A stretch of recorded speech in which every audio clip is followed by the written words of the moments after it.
Hello guys, welcome back to the channel. So अब तक हम लोगों ने 2 चैप्टर कर चुके हैं लॉ के।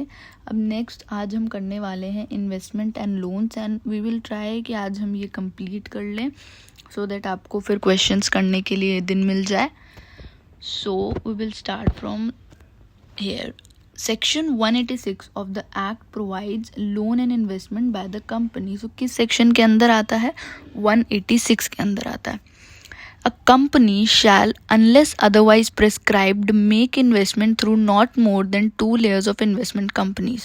So आप देख सकते हो कि कितना से ज़्यादा नहीं कर सकते, not more than 2 layers of investment companies. But ये कहाँ पे इफेक्ट नहीं करेगा? अ कंपनी जो अक्वायर कर रही है any other company incorporated in a company country outside India, अगर आउटसाइड इंडिया है और वहाँ पे ऐसा कोई लॉ है कि बियॉन्ड 2 लेयर्स कर सकते हैं। सो आप एक बार रीड कर लो। A company from acquiring any other company incorporated in a country outside India if such other company has investment subsidiaries beyond 2 layer as per the laws of such country. A subsidiary company from having any investment subsidiary for the purpose of meeting the requirement of any under any law or under any rule or regulation framed under any law for the timing in force। कोई law के लिए आपको कोई subsidiary रखना ज़रूरी है from having an investment subsidiaries, in that case भी आप कर सकते हो beyond 2 layers. No company shall directly or indirectly, क्या क्या कंपनी नहीं कर सकती है? लोन नहीं दे सकती है to any person or other body corporate, या give any guarantee or provide security in connection with the loan to any other body corporate or person. ना गारंटी दे सकती है ना सिक्योरिटी प्रोवाइड कर सकती है। अब ये बहुत इंपॉर्टेंट है। Acquire by way of subscription, purchase और otherwise the security of any other body corporate कितने से एक्सीड नहीं करना चाहिए? अगर सब्सक्रिप्शन परचेज हो रहा है तो कितना? ये बहुत इंपॉर्टेंट है। आप एक बार इसको ट्राई करना, एक जगह लिखना और देखना ताकि आपको समझ आए कितना से एक्सीड नहीं करना चाहिए। Paid up share capital, free reserves और सिक्योरिटीज प्रीमियम का टोटल करना उसका 60%, और फ्री रिजर्व्स और सिक्योरिटी प्रीमियम का टोटल करना, दोनों में से जो ज़्यादा है विच एवर इज मोर, उससे ज़्यादा का अक्वायर नहीं कर सकते। Understood? Share capital, free reserves and securities premium का टोटल करके उसका 60%, और एक जगह free reserves and security premium का टोटल करके whichever is more. This requirement will not apply in case of holding company in relation to which wholly owned subsidiary और joint venture company. Where the giving of any loan or guarantee or providing any security or the acquisition under subsection 2 exceeds the limit specified in subsection, prior approval by means of special resolution passed at the general meeting shall be necessary। अगर exceed कर जाता है, in that case क्या करना पड़ता है? Special resolution pass करना पड़ेगा जनरल मीटिंग में। A company shall disclose to the members in financial statement the full particulars of loan। Financial में क्या क्या डिस्क्लोज करना है? जितना भी लोन से रिलेटेड थिंग्स है, इन्वेस्टमेंट कितना किया गया है, गारंटी कितना किया गया है, सिक्योरिटी कितना प्रोवाइड किया गया है, and the purpose for which the loan or guarantee or the security is propose to be utilise by the recipient of the loan or guarantee or security. No investment shall be made or loan or guarantee or security given by the company unless the resolution sanctioning it is passed by the at a meeting of the board with the consent of कितने director? All the director present at the meeting, and prior approval of public financial institution भी ज़रूरी रहेगा जहाँ पे term loan is subsiding। okay? But कुछ cases में prior approval of public financial institution is not required, where the aggregate of loan and investment so far made, the amount for which guarantee or security so provided to or in all other body corporate along with investment loan guarantee or security propose to be made or give does not exceed the limit. अगर limit से exceed नहीं कर रहा है, इन that case public financial institution का भी approval लेना ज़रूरी नहीं है। No company which is registered under subsection 12 of the Securities and Exchange Board of India Act 1992 and covered under such class or classes of companies as may be prescribed shall take intercorporate loan or deposit exceeding the prescribed limit. जितना limit है उतना तक ही कर सकते, उससे ज़्यादा का नहीं हो सकता है, नहीं करना है कंपनीज को. No loan shall be given under this section at a rate of, कितना रेट ऑफ इंटरेस्ट रहेगा अगर जो लोन रहेगा इस सेक्शन में, rate of interest lower than the prevailing yield of 1 year, 3 year and 5 year और 10 year. उससे rate कम नहीं होना चाहिए. ओके किसका? Government security closes to the tenor of the loan. So government security का 1 year, 3 year, 5 year, 10 year का जो भी रेट होगा उससे कम का रेट नहीं होना चाहिए. No company which is in default of repayment of any deposits accepted before or after the commencement of this act or in payment of interest thereon shall give any loan or guarantee or provide any security. Okay? अगर default किया है तो नहीं कर सकती. Every company giving loan or giving guarantee or providing security or making an application under this section shall keep in register which shall contain such particulars. आप जानते हो रजिस्टर मेंटेन करना पड़ेगा. अब रजिस्टर किसके लिए ओपन रहेगा? Shall be kept at the registered office of the company and shall be open to inspection at such office. Extract may be taken from by any other members and copies thereof may be furnished to any member of the company on payment of such fee. अगर payment दे के आपको copy चाहिए तो वो member ले सकते हैं.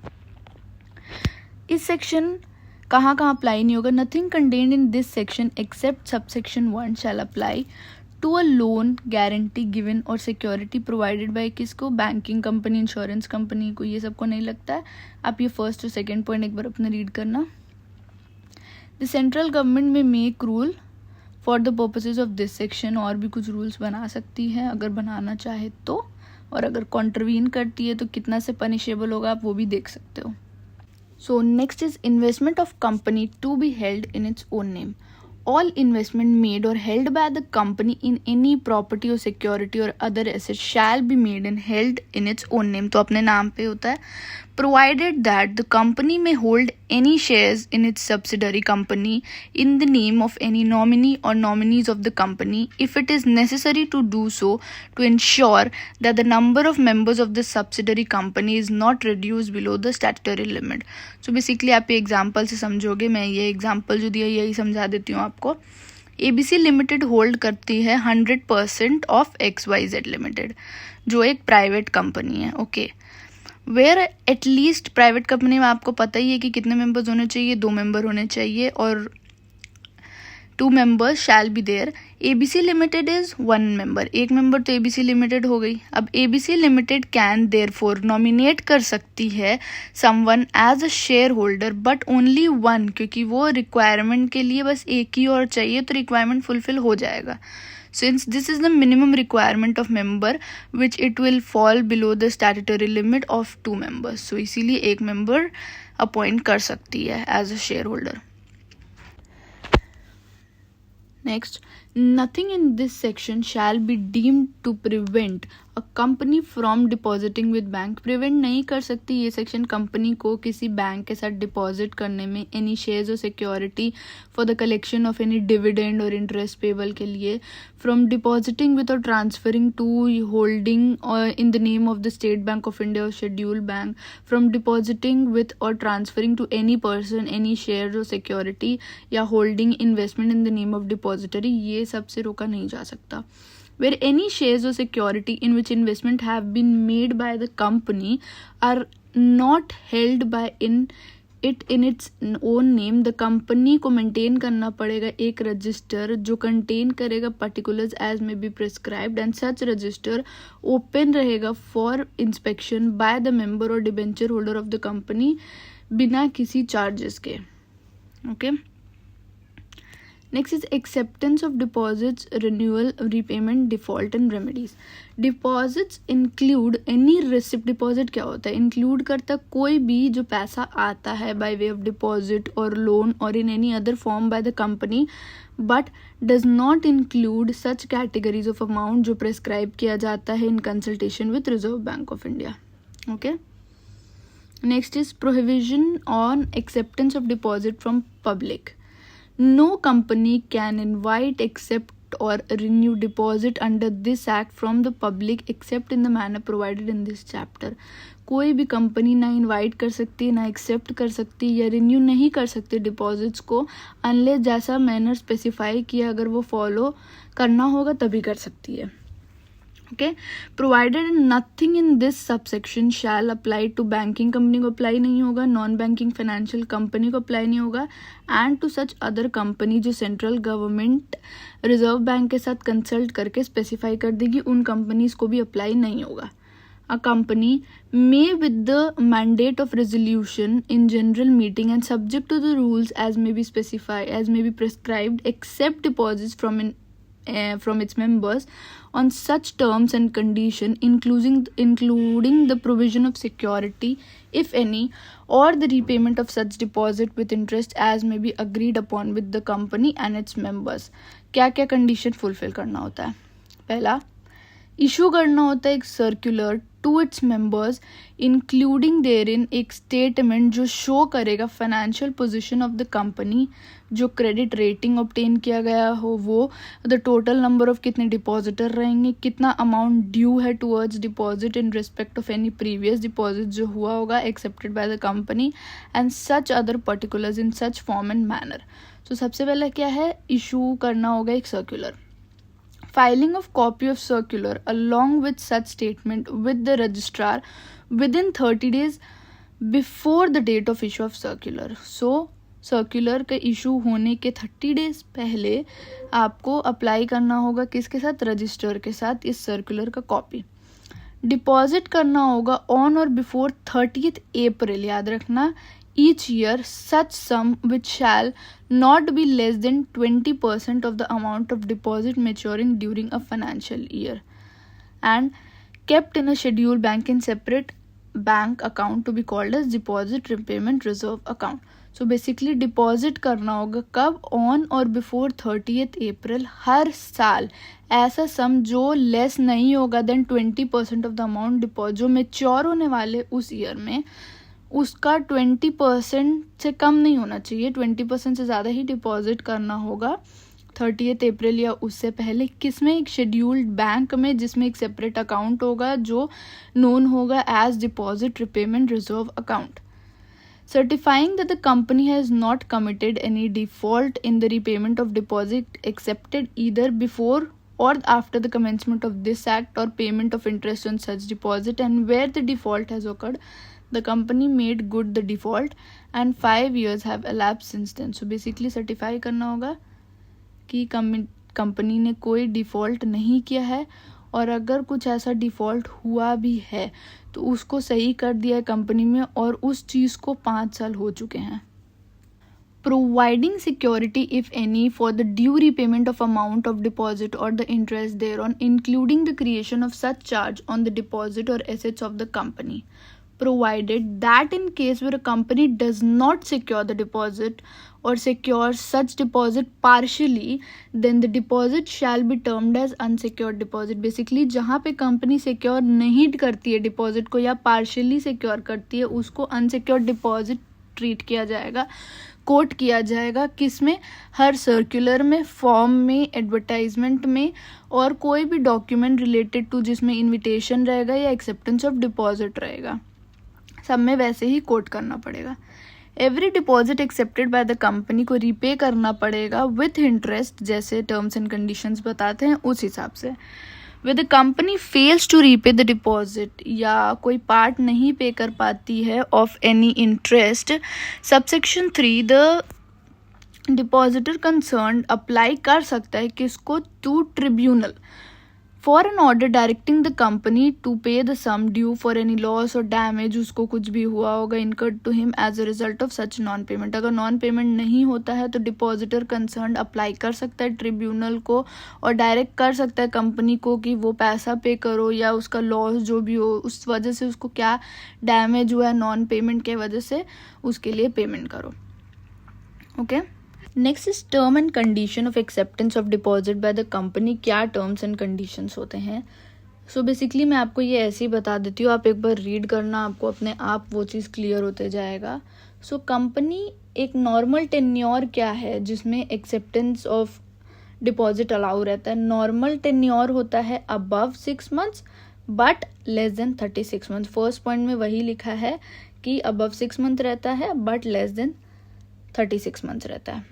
Next आपको ये है कि आप अबव 3 months कर सकते हैं बट लेस देन 6 months कर सकते हैं, but in that case up to 10% of, क्या अमाउंट कितना रहेगा इन दैट केस में? Up to 10% of paid up share capital, free reserves and securities premium.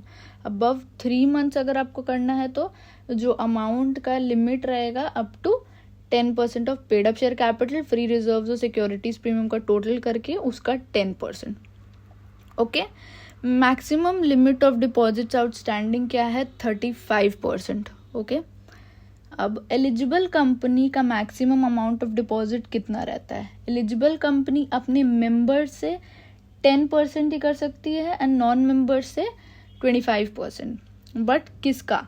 10% of aggregate paid up share capital, free reserves and premium. Okay, और 25% of the aggregate of paid up share capital, free reserves and premium. Rate of brokerage prescribe किया जाएगा as per RBI guidelines. Okay, eligible company क्या होती है ये जानना बहुत ज़रूरी है। Eligible company is a company which means a public limited company with a net worth कितना रहेगा? 100 crore एंड, आपको ये नोटिस करना है यहाँ पे एंड दिया है, and turnover of minimum 500 crore। Net worth 100 and turnover of minimum 500 crore and have consent of shareholder through a special resolution to accept public deposit. Where depositors so desire, deposit may be accepted, joint name में भी हो सकता है but not exceeding 3, with or without any of the clauses, namely वो joint हो या either or survivor, first name or survivor, anyone or survivor करके हो सकता है but not exceeding 3. Okay? No company जो रेफर किया है shall accept or renew any deposits from its members if the amount of deposit together with the amount of other deposit outstanding है as on the date of acceptance or renewal of deposit exceed कर जा रहा है 35% of the aggregate of paid up share capital, reserves and security premium of the company. Okay? अब eligible company के बारे वही दिया गया है कि एलिजिबल कंपनी जो मैंने बताया कि मेंबर्स से 10% तक ही कर सकती है एंड नॉन मेंबर्स से 25% कर ही सकती है। गवर्नमेंट कंपनी का क्या लिमिट है? गवर्नमेंट कंपनी का लिमिट है 35%। यहीं पे दिया हो गया, डी पॉइंट में वो आपको दिया गया है।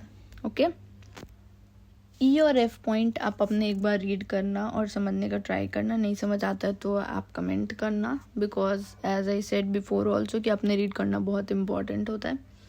Next is creation of security. Every eligible company जो इनवाइट करती है सिक्योर डिपॉजिट को प्रोवाइड करना होता है security by way of charge on its assets for due repayment of amount of deposit and interest thereon for an amount which shall not be less than amount remaining unsecured by the deposit insurance. Okay, एक charge create करना पड़ता है on assets.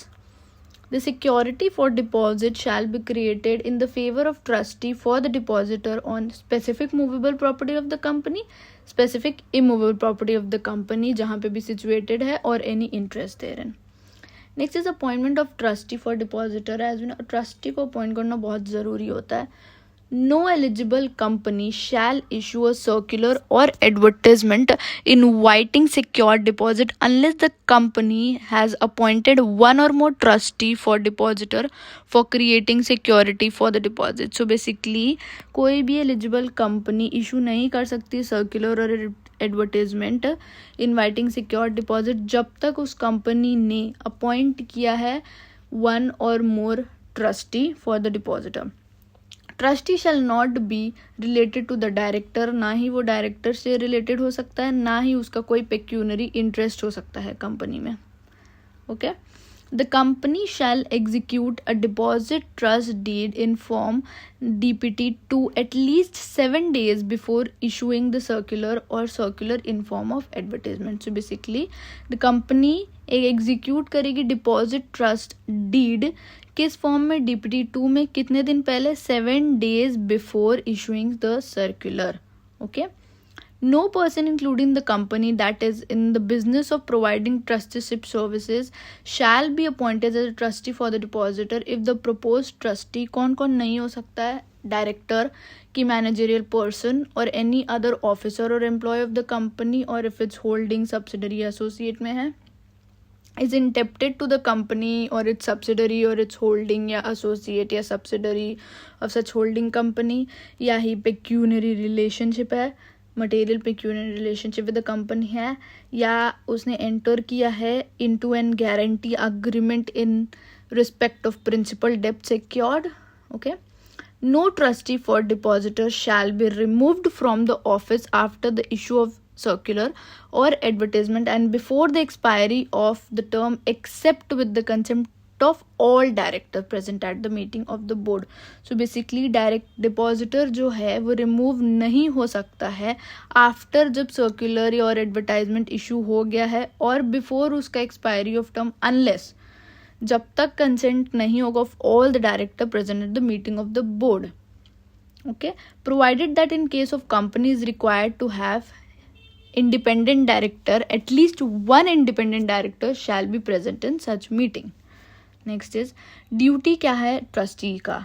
Okay, it shall be the duty of every trustee for depositor to क्या ensure करना पड़ेगा कि जो assets of the company है on which जो charge create किया गया है टुगेदर विद द जो अमाउंट है डिपॉजिट इंश्योरेंस का सफिशिएंट है to cover the repayment of principal amount. So अगर रीपेमेंट करना हो तो वो उतना अमाउंट है उसमें. Okay.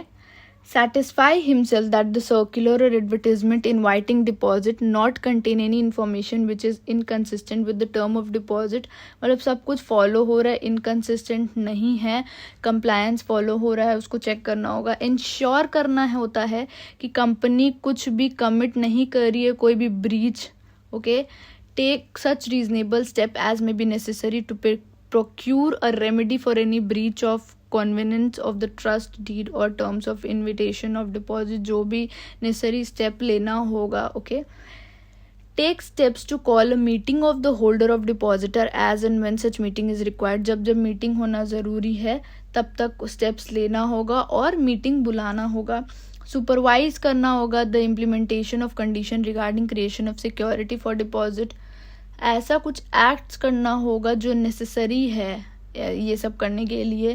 Carry out such act as necessary for the protection of interest of deposit holder and to resolve the grievances. अगर ग्रीवेंसेज हो रहे हैं तो उसको रिजॉल्व करने के लिए भी जो ज़रूरी है वो करना होगा. Next is meeting of depositors. The trustee for depositor कौन, अभी हमने पढ़ा कि कौन कॉल करेगा. ट्रस्टी मीटिंग कॉल करता है of all the depositor on requisition in writing signed by at least कितने, at least 1/10 of the deposit in value for time being outstanding. Okay. The happening of any event which constitutes a default or which in the opinion of trustee or depositor affect the interest of depositor. Next is repayment of deposit accepted before commencement of this act. ये part आप अपने read करना. Next is maintenance of liquid asset and creation of deposit repayment reserve account. So हमने पढ़ा है कि every eligible company को 30th April day of April के पहले कितना डिपॉजिट करना पड़ेगा, ये आपको पता ही है. Next is provided that the amount जो रिमेन होता है डिपॉजिटेड ऑन अकाउंट में वो कितना से फॉल नहीं होना चाहिए, 15% से फॉल नहीं होना चाहिए of what amount, of the amount of deposit जो मेच्योर होने वाले until the end of current financial year and next financial year, उसका 15% से बिलो फॉल नहीं करना चाहिए. Next is registers of deposit. Every company accepting deposit, उनको maintain करना होता है एक register at its registered office. Okay, one or more कर सकती है separate registers for deposit accepted or renewed, in which there shall be entered separately in case of each depositor the following, namely क्या क्या रहेगा, name, address, PAN of depositors, particulars of guardians अगर minor है तो, particulars of nominee, deposit receipt number एक होता है वो, date and amount of deposit, duration of deposit, date on which each deposit repay होने वाला है, रेट ऑफ इंटरेस्ट कितना है, ड्यू डेट क्या है पेमेंट ऑफ इंटरेस्ट का, और भी सारे डिटेल्स जो यहाँ पे दिए गए हैं वो रजिस्टर में होना बहुत ज़रूरी है.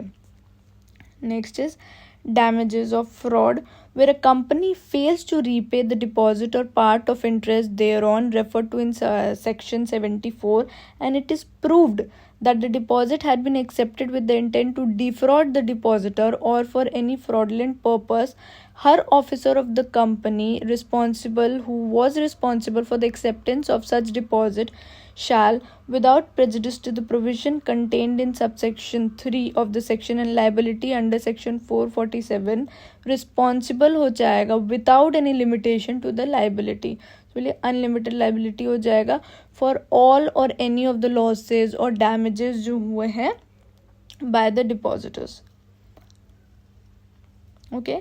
Next is acceptance of deposit from public by certain company. So basically मुझे ये बताना था कि जो एलिजिबल कंपनी है हमने वो एक चीज़ गलत पढ़ा है, दैट इज़ बीच में एंड रहता है, 100 और 500 रहता है ना, जो बेसिकली एंड नहीं रहता है वहाँ पे और रहता है. Net worth of not less then 100 crore होना चाहिए और turnover of not less then 5 crore होना चाहिए, और बेसिकली दोनों में से कोई एक भी हो जाता है तो वो एलिजिबल कंपनी हो जाती है.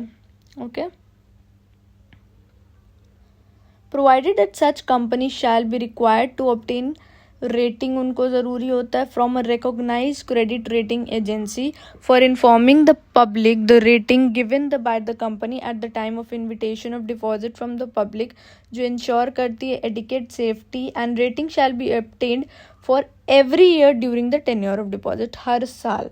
Provided further that every company जो एक्सेप्ट करती है secured deposit from company shall within 30 days of such acceptance create करेगी, जैसे हमने पढ़ा था, एक charge on assets of an amount not less than of the amount of deposit accepted in favour of deposit holder in accordance with the rules as may be prescribed. Next punishment है, आप एक बार इसको read कर लेना कितना punishment रहता है, क्योंकि हर चैप्टर में पनिशमेंट्स बहुत रहते ही हैं. आप एक बार खुद रीड करो, एक जगह उसको नोट करो और ट्राई करो कि लर्न करने के, हाँ इस चैप्टर में इतना है, ऐसे होने से इतना पनिशमेंट रहता है.